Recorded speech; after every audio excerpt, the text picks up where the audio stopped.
오늘은 5월 마지막 주일입니다. 로마서 8장의 주제는 해방입니다. 해방. 죄와 사망의 법에서 해방이 되었다는 겁니다.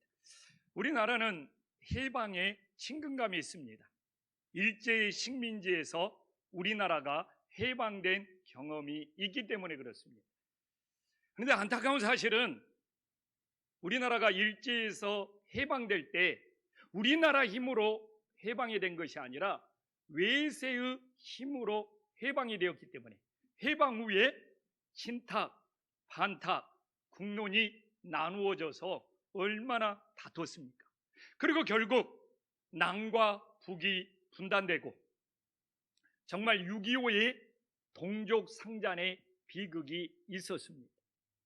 그래서 우리나라의 경험을 보면 해방되는 것도 중요하지만 어떻게 해방되느냐? 만약 우리의 힘으로 해방되었다면 남북이 분단되지 않았을 겁니다. 그러나 외세의 힘으로 해방되었기 때문에 남북이 분단되어서 지금까지도 우리 민족은 아픔을 겪고 있는 것입니다. 오늘 바울이 동일한 이야기를 하고 있습니다. 사도 바울도 죄와 사망의 법에서 해방만 되면 끝난 것이 아니라 죄와 사망의 법에서 해방된 이후에 우리는 여전히 육신의 생각과 영의 생각이 서로 다투고 있다는 겁니다. 그러면 오늘 사도 바울은 똑같은 이야기를 하는 거예요. 우리가 해방된 것도 중요하지만 영적으로도 어떻게 해방되었는지를 알아야지 어느 생각을 내가 따를 건지 올바르게 결정할 수 있다는 겁니다. 그래서 저는 오늘 이 말씀을 통하여 어디로부터 해방되었는지는 다 알아요. 우리는 죄와 사망의 법으로부터 해방되었습니다. 그러나 중요한 것은 어떻게 해방되었느냐? 이걸 알아야지 육신의 생각이 아니라 영의 생각을 따를 수 있다는 겁니다. 그래서 오늘 이 로마서 말씀을 통하여 우리들이 어떻게 해방되었는지를 깨닫고 우리 모두 영의 생각을 따를 수 있는 믿음의 자녀들이 될 수 있기를 간절히 소망합니다. 사도 바울은 오늘 선포를 합니다. 2절에서 우리들이 죄와 사망의 법에서 이처럼 해방되었다는 겁니다. 그러나 제가 오늘 강조하고 있잖아요. 우리는 죄와 사망의 법에서 해방된 줄을 다 알아요. 그렇기 때문에 더 중요한 것은 어떻게 해방되었느냐? 이게 얼마나 중요합니까? 어떻게 해방됐는지를 알아야지 우리가 어떻게 살아야 되느냐? 잘 살 수 있는 거예요. 이걸 모르면 우리는 구원받고도 방황하는 신앙이 될 수 있습니다. 그래서 오늘 1절과 2절도 중요하지만 제일 중요한 것이 3절입니다. 3절 다 함께 한번 읽어보겠습니다. 시작. 율법이 육신으로 말미암아 연약하여 할 수 없는 그것을 하나님은 하시나니 죄로 말미암아 자기 아들의 죄 있는 육신의 모양으로 보내어 육신의 죄를 정하사. 이게 우리들이 어떻게 해방되었느냐는 겁니다. 이 3절에 어떻게 해방되었느냐를 잘 깨달으면 내가 어떻게 살아야 되지? 육신의 생각이 아니라 성령의 생각으로 살아야 된다. 당연히 알게 되는 거예요. 그러나 이 3절에서 어떻게 내가 해방되었는지를 모르면 우리는 여전히 갈등과 혼란 속에서 신앙생활을 할 수 있습니다. 그래서 우리가 3절을 깊게 묵상해야 돼요. 자, 3절을 봐보십시오. 오늘 보면은 율법이 육신으로 말미암아 연약하게 할 수 없다고 합니다. 무슨 이야기입니까? 율법은 우리를 죄와 사망의 법에서 해방되게 시킬 수가 없어요. 근데 문제는 율법 때문에 우리가 죄와 사망의 법에서 해방되지 못하는 것이 아니라 우리가 문제인 거예요. 우리가 율법을 지킬 수가 없기 때문에. 그래서 율법이 죄와 사망의 법에서 우리를 해방시켜주지 못해요. 그건 오늘 나오잖아요. 우리가 율법을 못 지켜. 왜 우리가 율법을 못 지키냐? 3절에 나와 있잖아요. 어떻게 나와 있어요? 율법을 지킬 연약하다는 거예요. 하나님이 율법을 주셨고 우리가 그 율법만을 완전히 지켰다면 죄와 사망의 법에서 해방되는데 안타깝게도 우리가 연약하여 그 율법을 지키지 못함으로 죄와 사망의 법에서 해방되지 못하는 거예요. 그럼 우리는 나는 연약해요. 이 핑계만 대고 살 거냐 이거예요. 그래서 여기서 연약하다는 의미를 잘 알아야 돼요. 우리가 왜 연약할까요? 여기에 대해서 한 번쯤이라도 묵상을 해봤습니까? 우리가 왜 연약할까요? 이게 너무 중요한 거예요. 우리가 왜 연약하죠? 그건 우리 육신이 타락했기 때문에, 우리 인간의 본성이 타락했기 때문에 연약하다는 겁니다. 그래서 나 연약해요, 나 연약해요. 이걸 다른 말로 하면 나 타락했어요. 나 타락했어요. 내 육신이 타락했어요. 이것과 동일한 말이 됨을 이제는 꼭 기억할 수 있기를 간절히 소망합니다. 우리의 본성이 타락했어요. 이 타락한 우리의 본성, 이 타락한 우리의 육신을 가지고는 도저히 율법을 지킬 수가 없고, 율법을 지킬 수가 없기 때문에 죄와 사망의 법에서 해방될 수 없다는 거예요. 그래서 연약하다는 것은 핑계가 아니라 내가 얼마만큼 내 육신이 타락했는지를 보여주는 증거가 되는 겁니다. 그래서 바울은 탄식합니다. 아, 나는 공고한 자로다. 내 마음은 하나님의 법을 지키고 싶은데 이 타락한 육신이 나를 죄의 법으로 끌고 간다는 거예요. 그래서 로마서 7장에서 탄식합니다. 오라, 나는 공고하는 자도다. 이 사망의 법에서 내가 어찌할꼬. 근데 오늘 로마서 8장 3절에 답이 있습니다. 우리가 스스로 구원받을 수가 없어요. 육신이 연약하여, 육신이 타락하여 율법을 지킬 수 없기 때문에. 그래서 3절에 놀라운 사실이 나옵니다. 어떻게? 하나님이 하신다는 거예요. 아멘. 우리가 할 수 없기 때문에, 우리가 타락해서 할 수 없기 때문에 누가 하신다고요? 하나님이 하신다는 거예요. 그럼 하나님이 어떻게 하시냐? 하나님이 하시는 방법이 나오잖아요. 3절에 보면 자기 아들을, 우리 주 예수님을 죄 있는 육신의 모양으로 보내신 거예요. 근데 봐보십시오. 육신 앞에 뭐가 붙어 있어요? 죄가 붙어 있어요. 우리 육신은 타락하여 죄가 있는 거예요. 근데 어떻게 하셨어요? 하나님이 우리를 구원하시기 위해서 예수님을 죄 있는 육신의 모양으로 보내서 3절 끝절 봐보십시오. 어떻게 합니까? 육신의 죄를 정하신 거예요. 이 말이 무엇입니까? 예수님이 우리의 죄를 대신 담당하신 거예요. 예수님이 우리의 죄를 대신 가져가신 거예요. 그래서 우리가 죄와 사망의 법에서 벗어날 수 있는 거예요. 바울은 이걸 뭐라고 말하죠? 바울은 이걸 뭐라고 말하죠? 은혜라고 합니다. 은혜. 우리가 할 수 없는 것을 예수님이 대신해 주셔서 구원을 받은 것을 은혜라고 합니다. 은혜. 그래서 오늘도 이 시대에도 은혜가 아니면 우리가 살 수가 없는 거예요. 신앙생활에서 제일 중요한 건 뭐냐? 은혜를 아느냐 모르냐입니다. 오늘도 우리가 예배를 드리는데 은혜를 알면 우리 스스로 죄와 사망의 법에서 벗어날 수 없는데, 우리 예수님께서 육신의 모양으로 오셔서 우리의 죄를 대신 담당하심으로 나를 구원해 주셨다는 이 놀라운 은혜를 한다면 우리는 정말 영과 진리를 다해서 예배를 드리는 거예요. 그러나 은혜를 모르면 정말 우리는 온전한 예배자가 될 수 없는 거예요. 그래서 은혜는 값싼 싸구려가 아니라 하나님의 최고의 사랑이고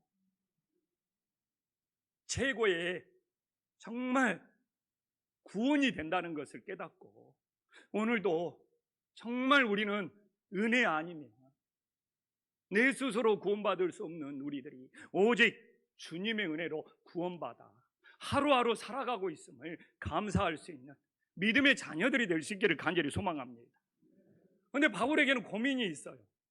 분명히 오직 주님의 은혜로 구원을 받았는데 여전히 우리는 하나님이 부르시는 그날까지 죄 있는 육신을 가지고 살아야 돼. 너무나 중요한 고민이잖아요. 우리가 딱 예수님 믿고 구원받아서 하나님 나라 가버리면 좋은데 몇십 년을 이놈의 육신을 입고 살아야 된단 말입니다. 어떻게 하면 좋냐 이거예요. 그래서 바울이 오늘 그 해답을 제시해 주는 거예요. 1절에 나오잖아요. 그리스도 예수 안에 있는 자에게는 결코 정죄함이 없다. 그래서 우리가 오직 주님의 은혜로 구원을 받으면 어떻게 해야 되는 거예요? 예수 안에 있어야 돼. 예수님 밖에 있으면 안 돼. 우리가 진짜 구원을 받았으면 예수님 안에 있어야 돼. 그래서 우리가 예수님 안에 있으면 어떻게 합니까? 율법이 우리를 더 이상 정죄할 수 없는 거예요. 그래서 만약 오늘도 자기를 정죄하고 다른 사람을 정죄하면서 판단하면서 정죄하면서 산다는 것은 무엇입니까? 하나님의 은혜를 모르는 거예요. 주님이 내 대신 우리를 구원해 주신 하나님의 은혜를 모르면 자기 자신도 끊임없이 나는 왜 이 모양 이 꼴이지 정죄하고 다른 사람도 낙인 찍고 정죄하고 판단하면서 사는 거예요. 그러나 우리가 진짜 예수님의 은혜로 구원을 받은 것을 안다면 결코 예수 안에 있을 때 정죄함이 없다는 것을 반드시 기억할 수 있기를 간절히 소망합니다. 그래서 오늘 로마서 8장 결론을 맺으면서 33절과 34절에 놀라운 이야기를 합니다. 야, 누가 능히 하나님께서 택하신 자들을 고발하리요? 의롭다 하신 이는 하나님이시니 누가 정죄하리요? 그래서 이게 하나님의 칭의입니다. 하나님이 의롭다 선언해 줘버렸다는 거지 않습니까? 칭의. 하나님이 의롭다 선언해 줬다는 것은 법적 용어입니다. 대법원에서 재판장이 최종 판결을 내려준 거예요. 당신은 의롭습니다. 당신은 죄가 없습니다. 이건 법적 용어로서 하나님이 의롭다 칭의해주는 칭의로서 최종 판결을 내려줘 버려요. 그러니까 이 은혜를 알아야지 칭의를 아는 거예요. 하나님이 의롭다 칭해주는 것이 얼마나 놀라운 선언인지. 근데 은혜를 모르면 아유 하나님이 나를 의롭다 선언해 준 것이 뭐지? 이걸 모르는 거예요. 은혜를 알면 하나님이 나를 의롭다 선언해 주는 것이 얼마나 소중한 일인지. 그래서 그 누구도 이제 더 이상 우리를 정죄할 수가 없는 거예요. 아멘. 왜? 하나님이 의롭다 칭해 주셨기 때문에. 이게 은혜와 칭의가 연결되는 거예요. 그래서 칭의만 말하면 하나님이 법원에서 그렇게 판결해 줘서 마음에 감동이 없어요. 근데 또 은혜만 알면 뭔가 결정난 것이 없는 것처럼 보여요. 그러나 하나님의 은혜를 알고 그리고 하나님께서 우리들에게 선언해 준 이 의롭다 선을 진리를 알면 우리가 얼마나 하나님의 놀라운 사랑을 받고 있는지를 알 수 있는 거예요. 그래서 이 은혜와 칭의가 결합해서 우리가 얼마나 하나님의 큰 사랑을 받은 믿음의 자녀가 된다는 것을 감사할 수 있기를 간절히 소망합니다. 이상하게 지난주에 이렇게 기도를 하다 보면 하나님이 가끔 찔림을 줘요. 근데 지난주에 제가 새벽 기도를 하면서 찔림을 받은 거예요. 왜 찔림을 받았느냐? 누군가를 위해서 한 번도 기도를 한 적이 없는데 내가 그 사람을 투덜대고 정죄만 하고 있더라는 거예요. 근데 내가 찔린 거예요. 왜 그 사람을 위해서 한 번도 기도는 안 하면서 내가 왜 판단하고 정죄만 하고 있지? 이게 너무 마음에 찔린 거예요. 그래서 그날 새벽은 정말 하나님 앞에 진심으로 회개하면서 한 번도 기도해 주지 않고 그 사람을 판단하고 정죄했던 그 영혼을 위해서 하나님 앞에 진심으로 기도하는 시간을 가졌습니다.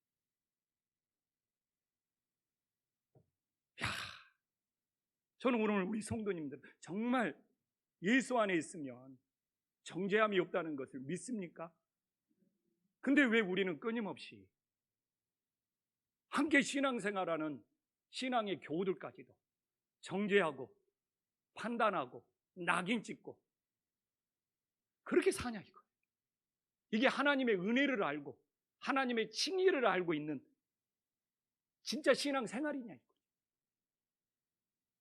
정말 예수님 안에서 내가 정죄함이 없고 누구도 나를 정죄할 수 없다면 우리 자신도 서로를 정죄하지 않고 그 영혼도 은혜를 알게 해달라고 기도할 수 있는 믿음의 자녀들이 될 수 있기를 간절히 소망합니다. 또 하나는 뭡니까? 오늘 2절에 나와 있잖아요. 예수 안에 있으면 동일합니다. 예수 안에 있어야 돼요. 생명의 성령의 법이 우리를 인도하시는 거예요. 우리는 다 압니다. 성도가 해방되기 전에는 죄와 사망의 법에 있었어요. 그러나 예수님을 믿고 해방되면 생명의 성령의 법이 우리를 인도하시는 것, 지배하시는 것. 그런데 오늘 우리가 본문을 보면 죄와 사망의 법이라고 합니다. 무슨 이야기입니까? 죄가 우리를 사망으로 이끌어간다는 거예요. 그걸 함께 써놓은 거예요. 죄가 우리를 사망으로 이끌어가요. 그러나 생명의 성령의 법, 성령은 우리를 영원한 생명으로 이끌어감을 믿으시기를 간절히 소망합니다.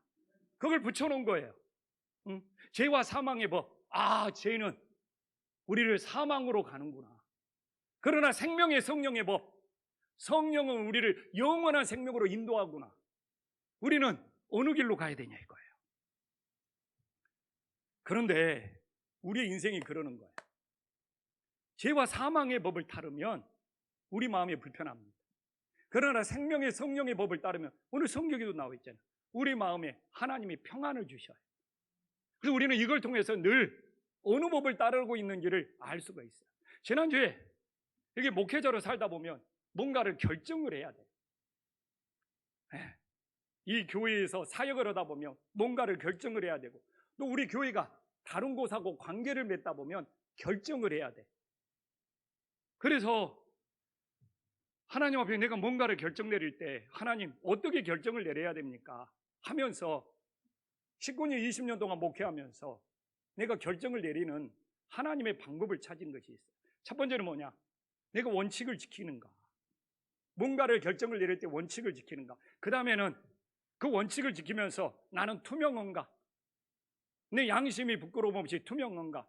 그리고 또한 좌우로 치우치지 않고 편애하지 않고 공정한가?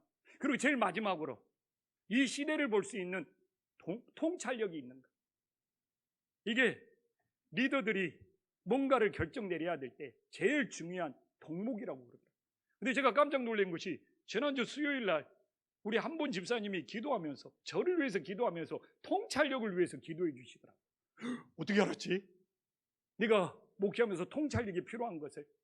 우리는 과거에 머물러서도 안 되고, 정말 오늘 이 시대를 보면서 우리는 어떻게 신앙생활을 해야 되는지 끊임없이 통찰력이 있어요. 그래서 저는 늘 하나님 앞에서 뭔가 결정을 내릴 때 정말 내가 원칙을 지키지 않는다면 내로남불이 되는 거죠.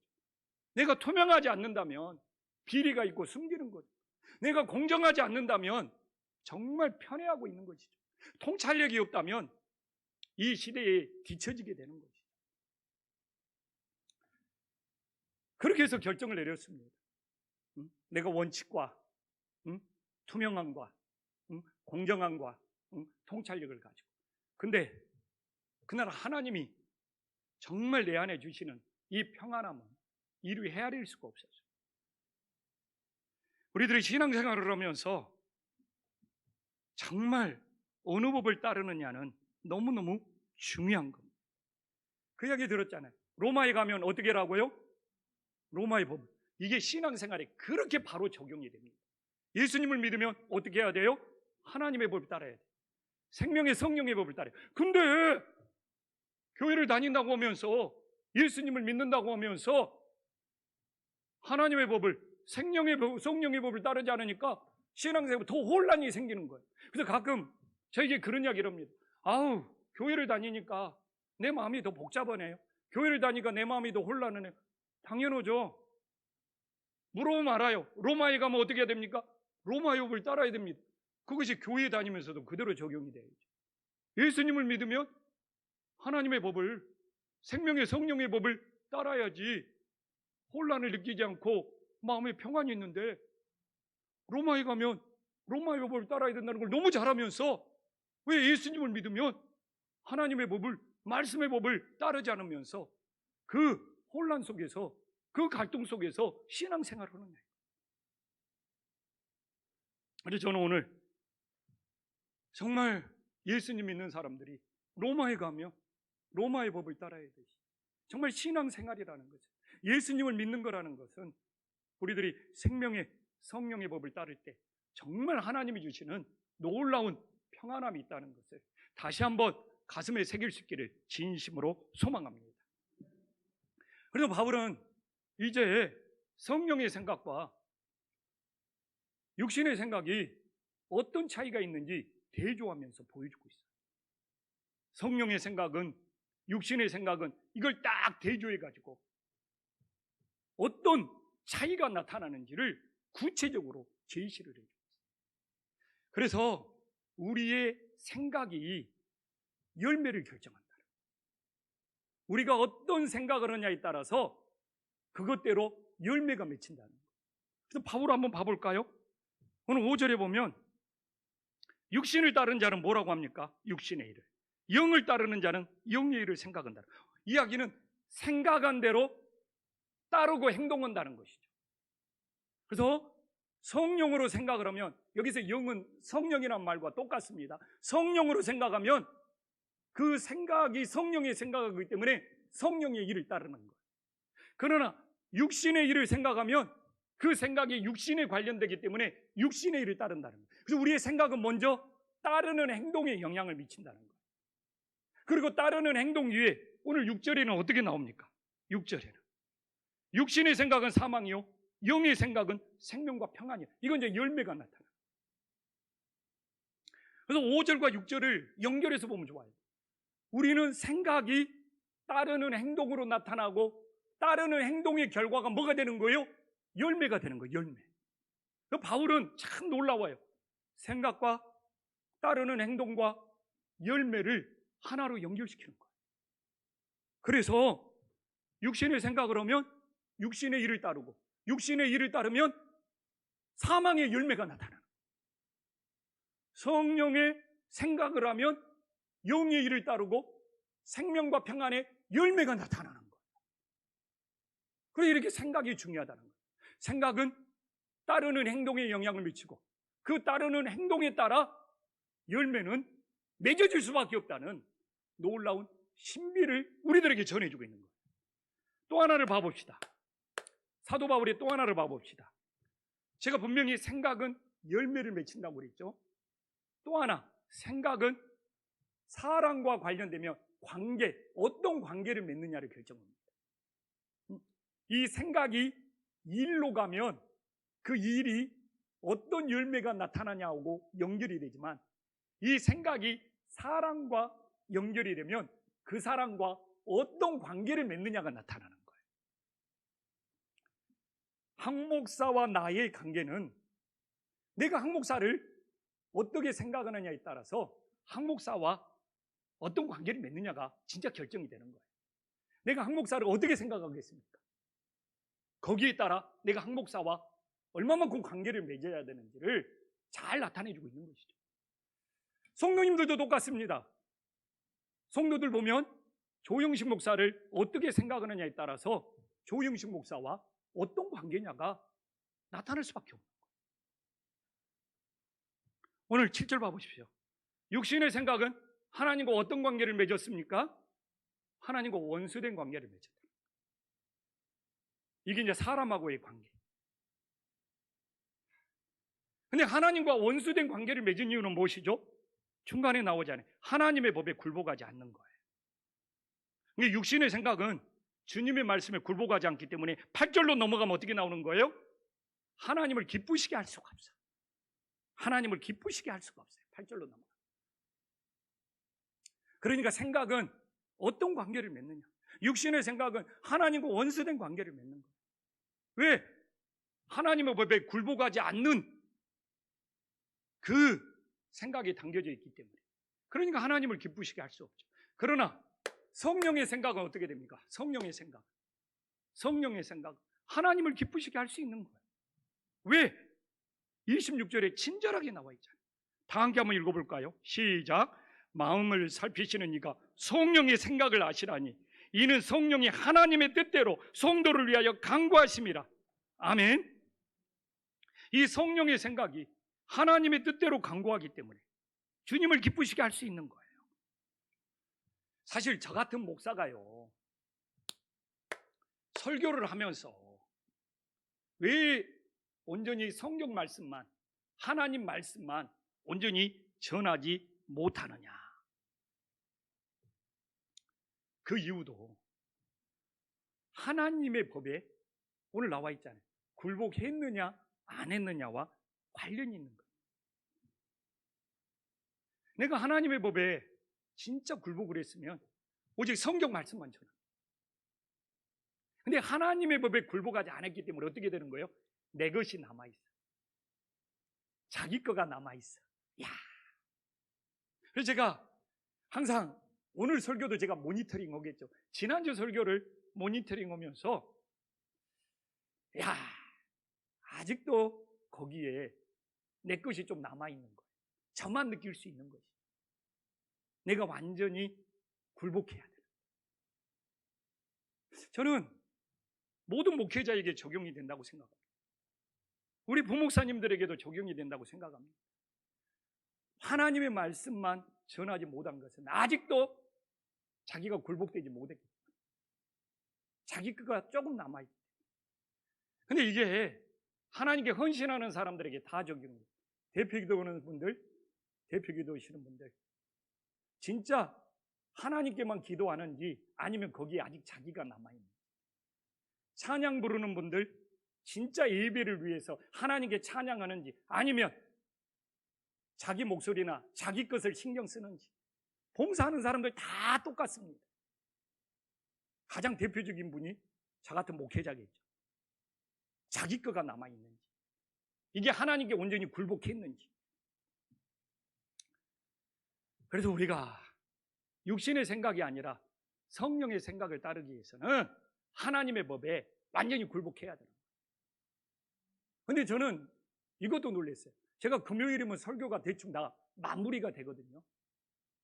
이제 토요일 날은 하나님 앞에 기도하면서 묵상하는 시간이에요. 근데 토요일 날 전화 걸어서 또 한 권사님이 굴복 이야기를 하는 거야. 얼마나 깜짝 놀랐는지. 이게 한 주 전에 성경 말씀이 나가서 미리 그 성경 말씀을 읽었나? 이런 생각도 있고. 그래서 제가 요새 깜짝깜짝 놀란다니까요. 우리 성도님들 때문에. 그럼 이제 하나님 말씀 결론 내릴게요. 내 안에 성령님이 계시다는 증거가 있어야 될까요? 그것이 없으면 어떻게 성령의 생각을 할 수 있겠어요? 그래서 오늘 11절 결론에 뭐라고 합니까? 성령이 너희 안에 거하신다는 것을 2번이나 반복합니다. 그러면 성령이 우리 안에 거하신다는 것을 어떻게 알 수 있느냐? 오늘 11절에도 또 2번 반복해 주고 있잖아요. 어떻게?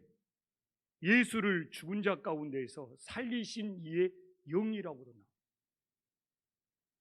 예수님의 부활을 믿으면 성령이 내 안에 거하심을 믿으시기를 간절히 소망합니다. 성령이 내 안에 거하시면 예수님의 부활을 믿는 거고, 예수님의 부활을 믿으면 성령이 내 안에 거하시는 대표적인 구절이 11절 말씀.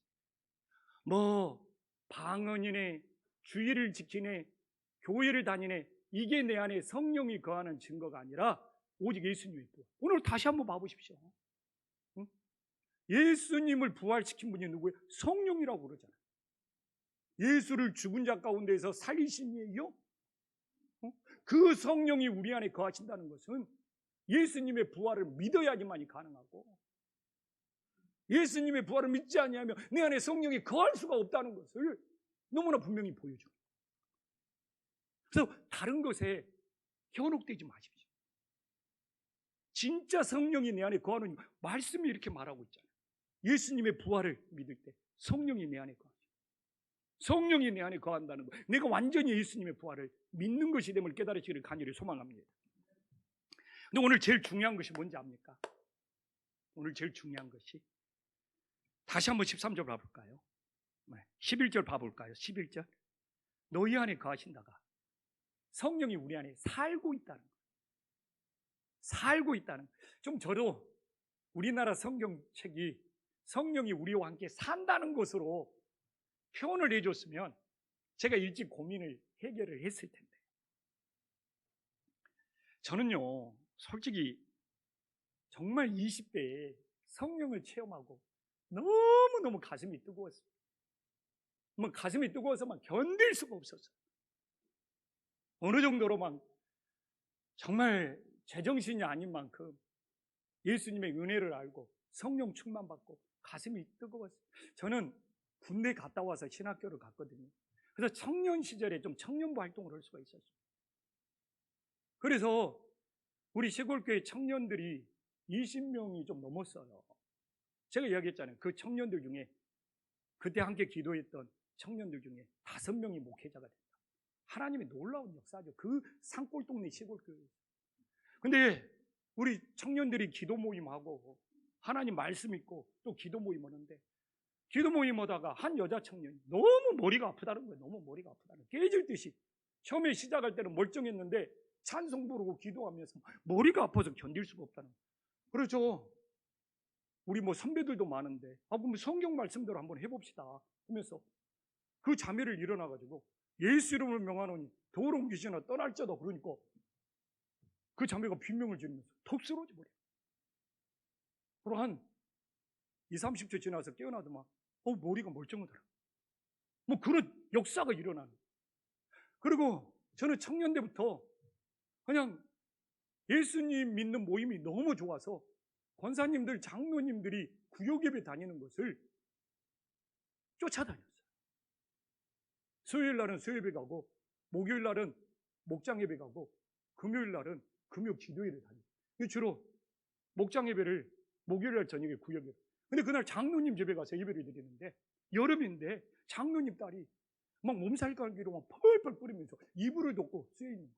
그래서 구역예배가 다 끝나고 장로님한테 한번 성경 말씀대로 우리가 그냥 손을 얹고 기도하면 어떻게 해야 되겠냐? 그래서 그 자매에게 손을 얹고 기도하니까 진짜 다음날 연락이 온 거예요. 동네는 아랫집, 윗집이니까 시골은. 그냥 씻은 듯이 깨끗이 나서버렸다는 거예요. 성령이 그렇게 막 뜨거워서 견딜 거 없어. 근데 이게 문제는 뭐냐? 너무 뜨겁다 보니까 성령보다 내가 더 앞서가 버리는 거예요. 그래가지고 어느 날은 내가 휴거할 수 있다는 생각이 들었거든요. 휴거라는 책도 있었잖아요. 읽고 나니까 예수님의 공중에 재림할 때 내가 휴거를 한다는 확신이 든 거예요. 그리고 한밤중에 좋아가지고 우리 동네는 동네를 뺑뺑 돌 수 있거든요. 야, 나 막 휴거한다 막 소리치면서 동네를 몇 바퀴 돌았다니까요.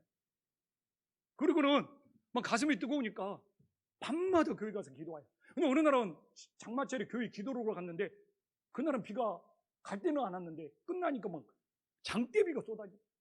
내가 그냥 또 얼마나 성령이 충만합니까? 막 가슴이 뜨거우니까 동네 한복판에서 무릎 꿇고 엘리야는 비를 내리게 했지만 나는 이 비를 멈추게 하겠다고 막 한밤중에 동네 한복판에서 손을 들고 주님 이 비를 멈춰 주시옵소서. 진짜 제정신으로 남들이 안 봤을 거야. 그리고 어떻게 되겠습니까? 막 폭우가 더 쏟아져가지고 막 그렇게 가슴이 뜨겁다는. 그러니까 이게 문제가 뭐냐면 나중에는 막 성령이 충만하니까 내가 다 할 수 있을 것 같아. 하나님의 능력. 근데 이게 성령님보다 내가 다 앞서가 버리더라. 그래서 또 실수는 여전히 나오고 내 성격은 여전히 남아있고 나는 분명히 막 성령 충만하고 성령 뜨거운데. 그래서 오늘 11절을 다시 한번 봐볼까요?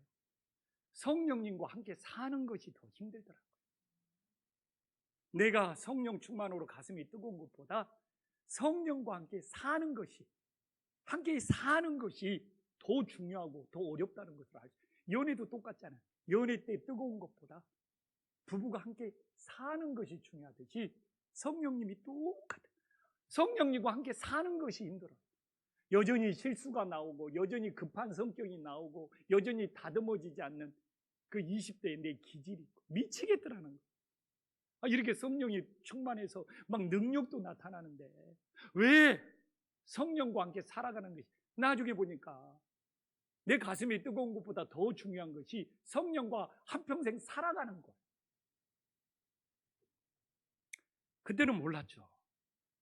저는 나중에 이준표 목사님을 보고 그 이유를 알았어요. 오늘 13절에 사도 바울이 말하고 있어요. 어떻게 하더냐? 가슴이 뜨거운 것도 중요하지만 더 중요한 것은 성령으로서 몸의 행실을 죽이면 산다고 합니다. 내가 죽어야 되는구나. 내가 죽어야 되는구나. 여기서 산다는 것이 다시 산다는 의미도 있지만 내가 죽어야 성령과 함께 지낼 수 있고 살 수 있다는 의미도 있습니다. 영어 성경은 live로 나와 있어요. 이렇게 성령과 함께 사는 것이 중요해요. 근데 그때는 몰랐어요. 가슴이 뜨거운지만 알았지. 성령과 어떻게 살아있는지. 근데 나중에 서울 한신교회 가니까 이준표 목사님이 이야기를 하는 거예요. 내가 죽어야 내 안에 예수가 산다. 이 별세 이야기를 하는 거예요. 그러니까 내가 이거였다는 생각이. 내가 죽어야 내 안에 예수가 산다. 내가 몸의 행실을 죽여야지. 예수님, 그래서 나는 내가 죽어야 예수가 사. 그 이진표 목사님이 나에게는 복음이었고, 내가 이분 밑에서 목회를 배워야 된다고 10년 동안을 버티면서 내가 죽어야 내 안에 예수가 사. 가정도 똑같지 않습니까? 응? 내가 죽어야 우리 가정이 사는 거예요. 교회도 똑같이 내가 죽어야 예수님이 살고 이 교회가 사는 거예요. 그래서 저는 이준표 목사님 만난 것이 너무 감사해요.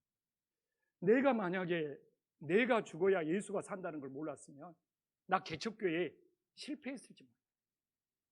그것 때문에 이만큼 나를 죽이면서 19년, 20년 목회하고 있는 거예요. 나는 내가 죽어야 우리 가정이 산다는 걸 몰랐으면 우리 가정 힘들었을지 몰라요. 정말 내가 가정에 가면 아빠가 가장이 죽어야 우리 가정이 산다는 것을 그때 배웠기 때문에 지금까지 이 가정을 내가 유지해 올 수 있었던 거예요. 하나님의 은혜죠. 근데 또 하나 고민이 나왔습니다. 또 하나 고민이 남았어요. 도대체 죽는다는 것이 뭐냐? 몸뚱이는 멀쩡히 살아있는데 내 안에 죽는다는 것이 뭐냐? 마지막 고민이 남았어요. 근데 오늘 로마서에 답이 있어요. 마지막 고민에 대한 답이. 오늘 우리가 읽은 본문에 답이 있어요. 해방과 관련된 거예요. 하나님께 완전히 항복하는 것이 진짜 내가 죽는 거예요. 그것이 오늘 7절에 나오잖아요. 아까 굴복인 거. 그렇잖아요. 우리가 일제 식민지에서 해방될 때 일본이 완전히 항복했잖아요. 미국에게 완전히 굴복했잖아요. 이게 죽는 거. 그래서 저는 오늘 우리 성도님들에게 성령님과 함께 살고 예수님과 함께 사는데 완전히 항복했습니까? 완전히 굴복했습니까? 그것이 안 되면 성령님과 함께 사는 것이, 예수님과 함께 사는 것이 힘든 거예요. 힘들어. 내가 완전히 죽었다는 것은 완전히 항복하고 완전히 굴복했다는 구체적인 말씀이 오늘 본문에 나오는 거예요. 이게 내가 조금이라도 남아있으면 완전히 항복하고 완전히 굴복한 것이 아니지 않습니까? 그래서 저는 성령으로 뜨거운 것도 중요하지만 그건 순간일 수 있고 성령과 함께 사는 것이 우리가 육신을 지니고 있는 동안 계속 있어야 된다. 정말 내가 죽어야 합니다. 내가 죽는다는 것은 하나님 앞에 완전히 항복하고 그 말씀에 굴복하는 것이 내가 죽어서 성령님과 함께 살아갈 수 있는 최고의 행복한 삶이 됨을 다시 한번 기억할 수 있기를 간절히 소망합니다. 기도하겠습니다.